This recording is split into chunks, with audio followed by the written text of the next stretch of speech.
Respecto ao recoñecemento extrajudicial, é certo que de pequeno importe, de cuantía escasa e con facturas de pequeno importe, pero que sexan de pequeno importe e de cuantía escasa non supón que non se este incumprindo o que se debería facer a nivel de contratación, particularmente con proveedores que suman moitas desas facturas de pequeno importe e de cuantía escasa e que en términos anuais deixan de ser de tan pequeno importe e de tan cuantía escasa.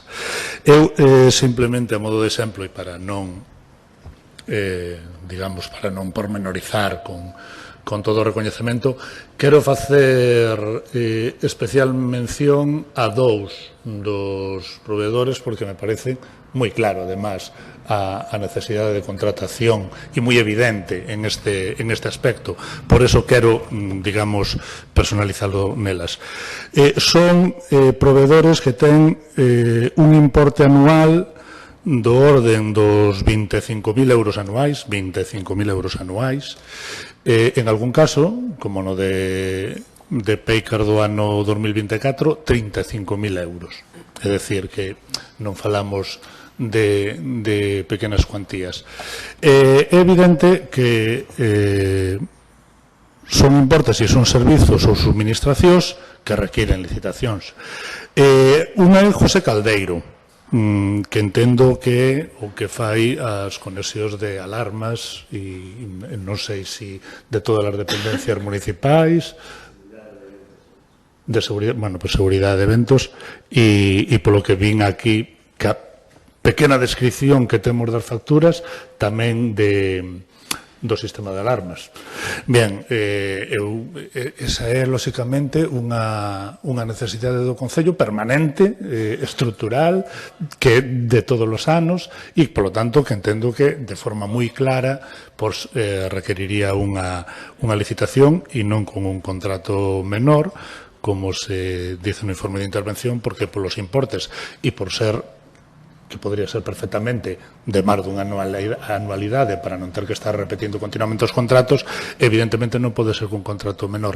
Recordemos que o primeiro dos reparos é omisión no expediente de requisitos ou trámites esenciais motivados polo feito de que as suministracións ou servizos prestados non se asusta a súa contratación o establecido na Lei de Contratos do Sector Público, fundamentalmente porque algúns en términos anuais superan moi ampliamente o limiar establecido para o contrato menor. Ese é un exemplo claro. E outro é, como citaba antes, o de Paycar. A suministración de roupa de traballo e de seguridade é evidente que é unha necesidade anual que se repite todos os anos e que debe ser, polos seus importes tamén anuais, o obxecto de licitación. Así o é en outros concellos máis grandes, como é o Concello de Vigo. Evidentemente, Nigrán, por suposto, non ten o volumen de compra deste tipo de material que ten o Concello de Vigo, pero sí ten un importe suficiente para que se faga a través dunha licitación. Simplemente, porque me parecen moi claros e moi evidentes os exemplos nos que quero personalizar a crítica a este recoñecemento extrajudicial de créditos, por eso vou a votar en contra. Bueno, esta modificación de crédito efectivamente cubre nunha mínima parte o recoñecemento extrajudicial sobre o que xa nos pronunciamos.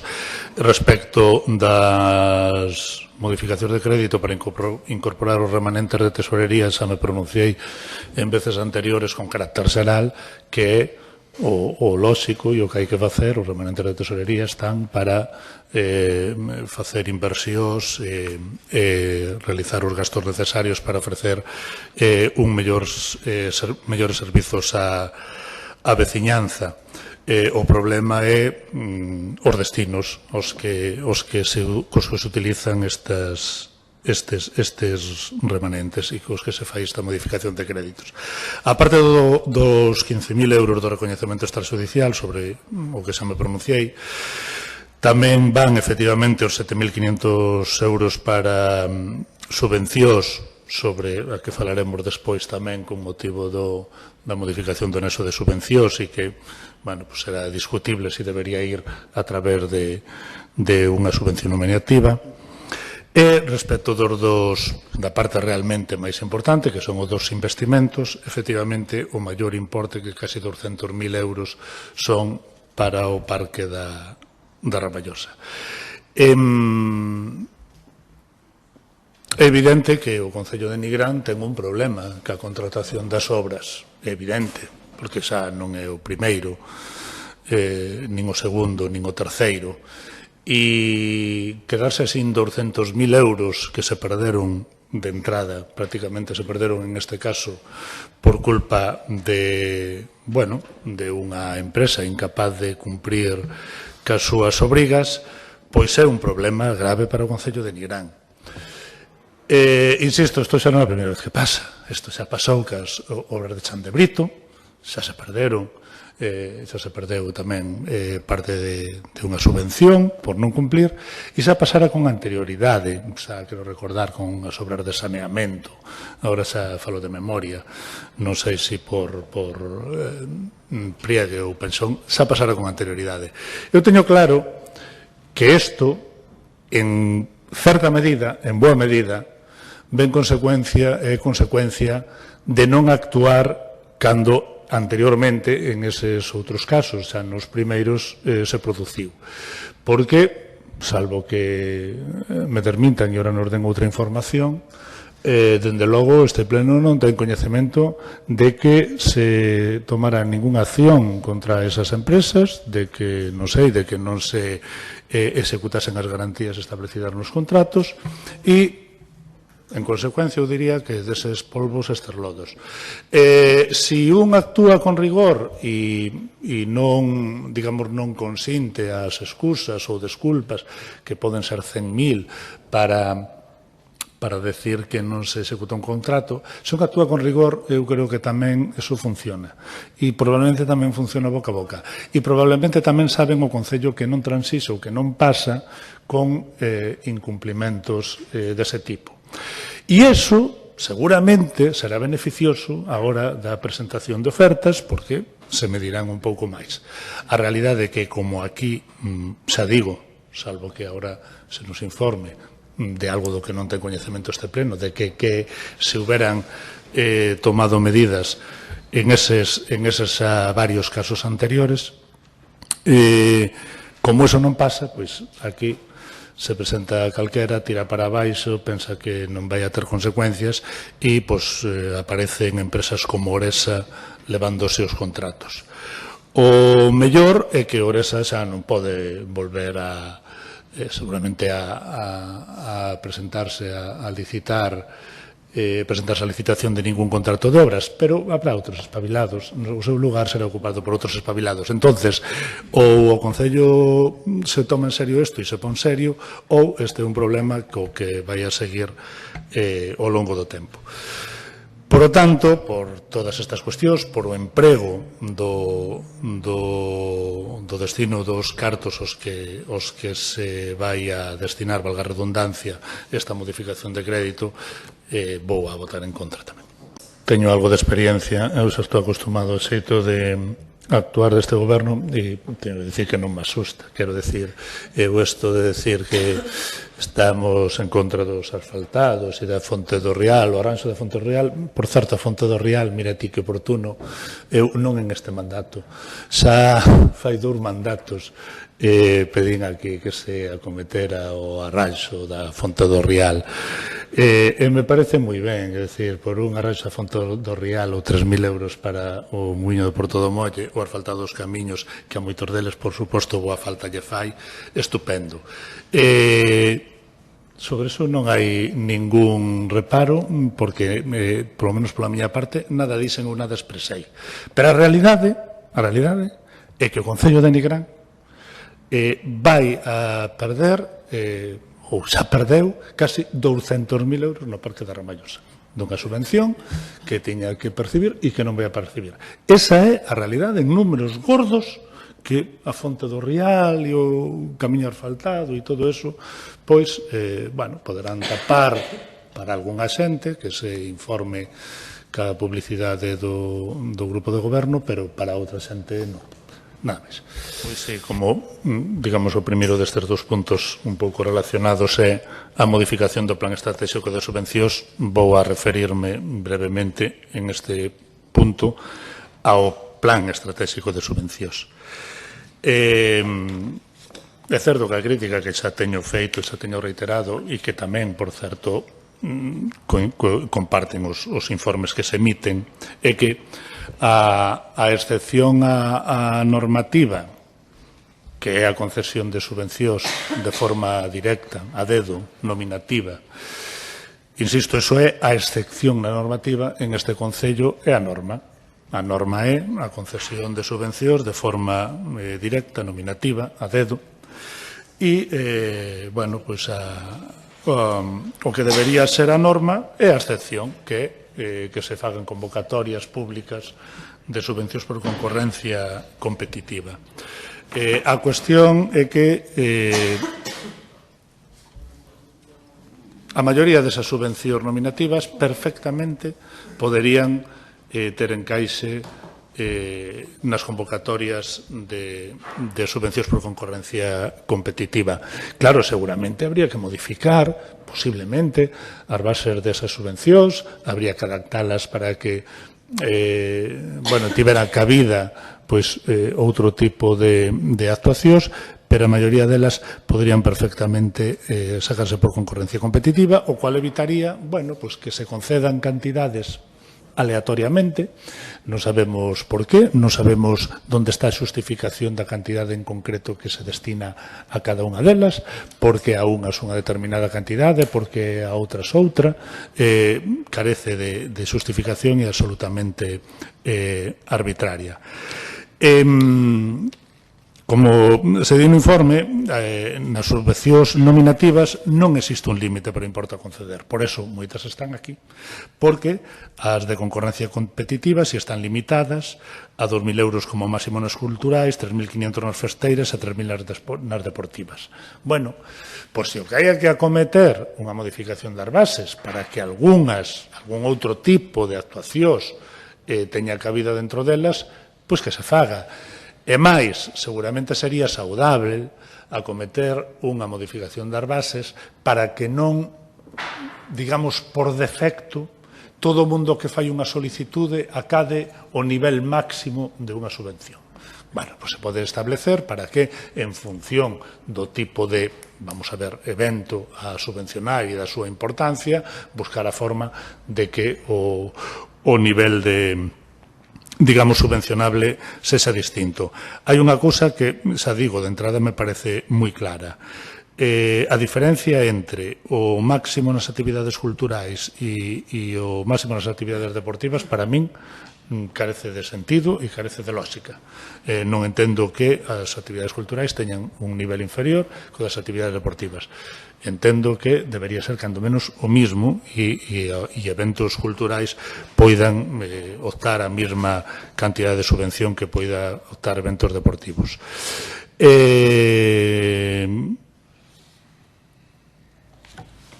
Dito isto, creo que está ben claro que moitas das que aquí se presentan, como Escudería Rías Baixas, como o propio Festival Abertú, que poderían ter, digamos, perfectamente cabida nas de concorrencia competitiva. Pero incluso vou máis alá, eso expresei, e o reitero outra vez en este pleno. O grosso do diñeiro dos cartos destinados a subvencións nominativas son para, digamos, actuación de asistencia social, podríamos decir. Bien, perfectamente, se o dicen outras veces, podería haber unha liña por concorrencia competitiva para actuacións de carácter sociosanitario, digamos, como son a maioría das que engrosan este este apartado de subvencións nominativas. Eso, volvo ao principio, o que faría é que as cantidades que se perciben responderan a algúns criterios, a criterios obxectivos, predeterminados, e non a non sabemos que. Por eso, como xa expresei en anteriores ocasións, estou en contra deste plan estratégico de subvencións e desta modificación. Non hai problema, mira que ben estamos todos contentos, vos estades contentos porque facendo estas cousas gañades as eleccións, estupendo. Nos estamos contentos porque estamos convencidos de que o apoio que temos é precisamente por criticar cousas como esta e as actuacións arbitrarias do goberno.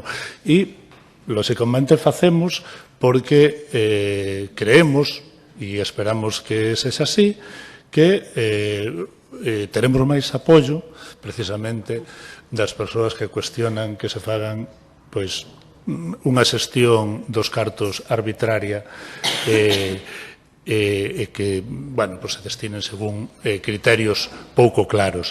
Claro, eu a min, se me explicara igual con criterios obxectivos, porque a atención ao autismo de Menela, unha institución do Concello de Nigrán, radicada no Concello de Nigrán, digo, recibe 3.000 euros, e por que o proxecto Acompaña de Saúde Mental de Beleña recibe 15.000? Bueno, claro, se tuver unha explicación detallada, pormenorizada, de por que esas cousas son así, pois igual, ao mellor, medio me convencía,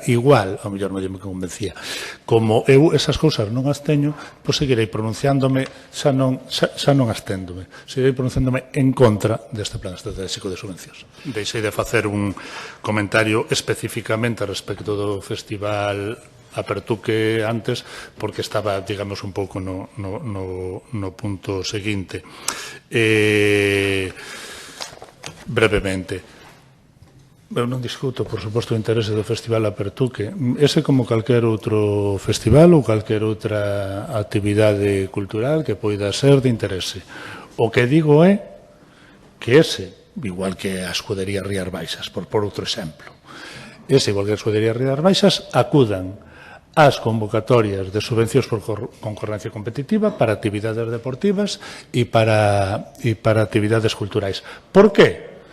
Por moi sencillo, porque se pode vender, por suposto, que mira que ben que facemos isto e creamos estes eventos, pero eu pregunto, e que pasa cos demais que si ten que acudir ás axudas esas por concorrencia competitiva? Porque non se convenia con todos os demais colectivos, asociacións, clubes deportivos, etcétera, que realizan actividades e que realizan moitas de grande interese tamén, como probablemente son estas dúas.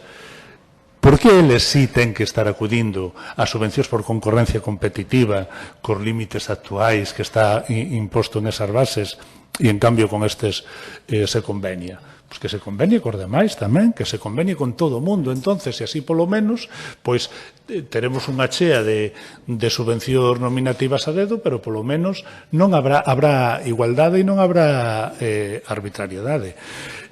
Por eso quería manifestarme, vou a votar en contra, pero quería manifestarme porque este tipo de eventos perfectamente encaixan dentro das subvencións das convocatorias por concorrencia competitiva, como ten que facer o resto de colectivos e asociacións deste Concello.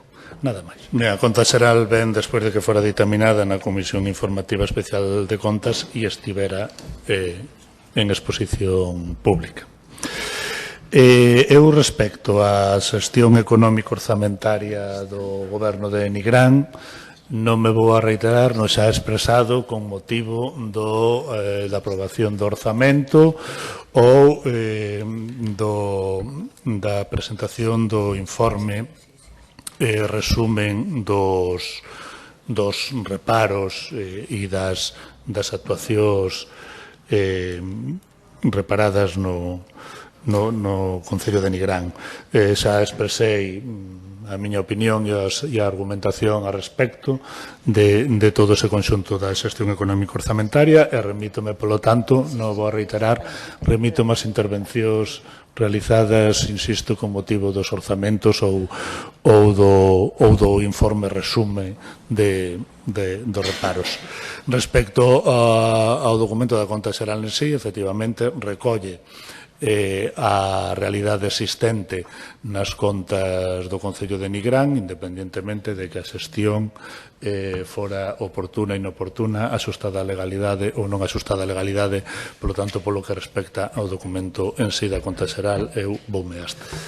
O BNG, con motivo da modificación dos estatutos, fixo ata 20 enmendas que podemos decir que ían na dirección de reforzar a mancomunidade, precisamente. O problema é que a dirección na que vai o BNG e na que presentaba as enmendas é a dirección contraria a que levan os alcaldes, que precisamente queren considerar a mancomunidade como un mero órgano xestor de un par de servicios que quedan e pouco máis. Como consecuencia deso, aceptáronse apenas 6 enmendas de calado menor, podíamos decir, e non a maioría delas. Eu voume referir simplemente en concreto a algunhas como exemplo, a moi poucas, pero que para min sirven para escenificar o que se quere da mancomunidade. Suprímese a Comisión de Goberno. Precisamente a supresión da Comisión de Goberno vai no sentido que decía antes, é dicir, valeiralo de calquer contido político e deixalo como un mero órgano xestor no que hai un presidente da mancomunidade que decide durante o ano que ocupa a presidencia, esperando que acabe o ano para pasar o seguinte e así punto pelota. Parece evidente que un órgano como a mancomunidade, se quixera realmente que funcionara, debe ter unha comisión de goberno formada polos alcaldes, polos 3 alcaldes neste caso, e que trate e decida todas as cuestións máis importantes.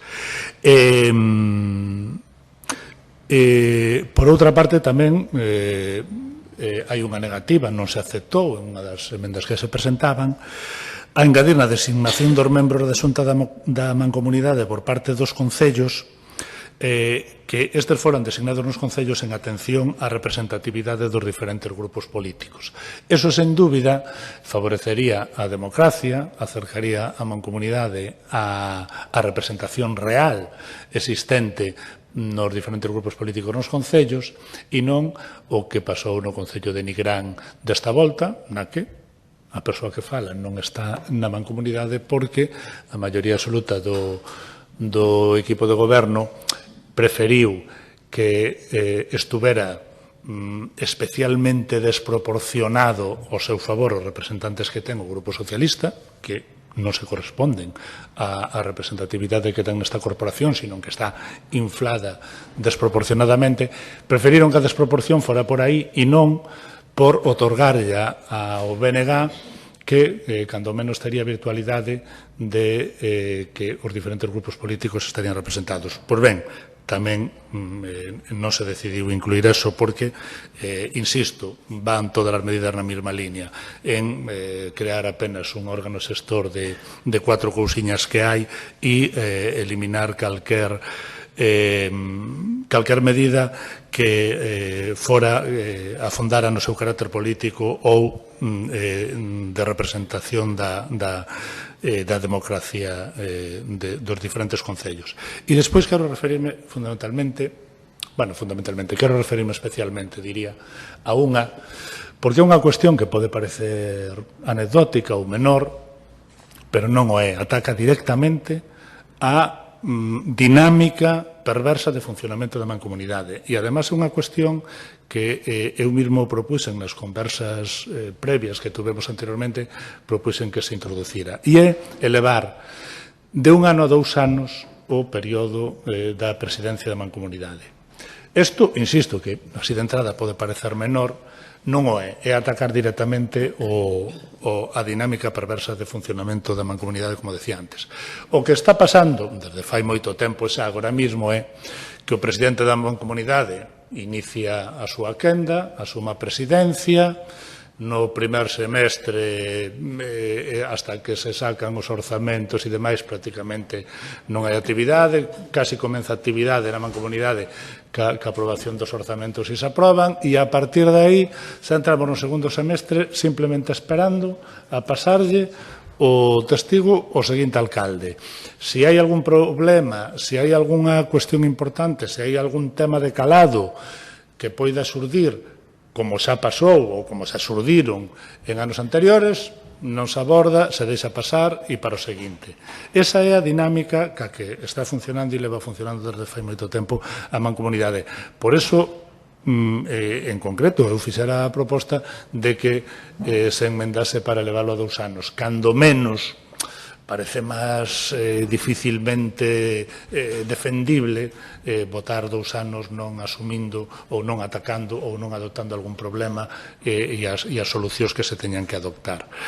Pero xa digo, en conxunto as, digamos, propostas, as medidas que propuño o BNG, que van no sentido de reforzar un ente no que nós sí creemos, que é a Mancomunidade de Concellos do Valmiñor, como un ente que podía prestar servizos de forma conxunta para os 3 concellos, os que prestas totalmente e outros máis, bueno, lamentablemente eu creo que o goberno da Mancomunidade vai en liña, nunha liña distinta e diametralmente contraria a que nos propomos. Por iso vou a votar en contra desta proposta de modificación dos estatutos, non porque este en concreto en contra de algunha das cuestións que se modifican, senón porque non se aceptou na súa maioría e sobre todo nas cousas de calado o que pretendía o BNG que a Mancomunidade de Concellos do Valmiñor. Sí, eu tamén vou votar a favor, pero quero aproveitar a moción para facer fincapé nun aspecto que a mí me parece o máis importante da moción que se presenta, con ser importante que se arreglen os elementos deteriorados e a situación actual dos parques infantís, que é lamentable en moitos casos. Precisamente o que me parece máis interesante para evitar que esta situación se produza continuamente como se está producindo e que sea unha situación permanente é o punto número 3 da moción, que establecer un programa permanente de inspección, limpeza e mantemento preventivo dos parques infantis municipais. Efectivamente, como este é un problema reiterado e continuo con parques e con elementos dos parques continuamente deteriorados, rotos en mal estado, isto seguramente é consecuencia da ausencia precisamente dun programa de inspección e mantemento que automatice e que sistematice o mantemento en bo estado e a reparación dos parques. Por iso eu aproveitaría, está moi ben, votamos todos a favor da moción e que se arranxen os elementos rotos e todo eso, pero eu aproveitaría para que efectivamente se encargue a persoas, porque estas cousas funcionan cando se protocolarizan, se encargue a persoas a realización destes programas de inspección e mantemento dos parques infantis. Rogo que se pinten as zonas de carga e descarga, que se delimiten correctamente. E vou abondar un pouco máis porque además, non está mal que me poña de exemplo. O outro día paguei unha sanción, unha multa, por estacionar nunha zona de carga e descarga, concretamente a que está situada cerca da biblioteca, en fronte do Freud. Correcto. É o que hai que facer. Se estacionas mal, pois te denuncian, te sancionan e a pagas como fixen. O problema é por que estacionei eu ali. O problema é que estacionei ali porque está completamente borrado a sinalización horizontal desta zona de carga-descarga. Evidentemente, hai unha sinalización vertical que a que ampara a legalidade de que te podan impor esa sanción. Pero será legal. Pero é inmoral que se sancione a alguén cando está completamente borrada a delimitación da zona de carga e descarga. Por eso, seguramente poño o exemplo ese, porque, bueno, como me pasou a min en concreto, pois sei no, digamos, de primeira man, ninguén mo ten que contar, pero seguramente non é a única e probablemente hai máis. Pareceme fundamental que a sinalización das zonas de carga-descarga esté correctamente visible e delimitada para que nadie estacione aí simplemente porque non o sabe. Se alguén estaciona conscientemente, pois estará moi ben sancionado. E, insisto, é legal, non para a legalidade de que haxa unha sinal vertical, pero é inmoral. É inmoral estar sancionando a ninguén con a delimitación das zonas de carga-descarga borradas completamente. É absolutamente inmoral. E unha pregunta. Vaise celebrar o 9 de agosto un mercado de maleteiro na Foz. Vos considerades que esa é a ubicación máis idónea para facer un mercado no que hai que introducir os vehículos ali na Foz?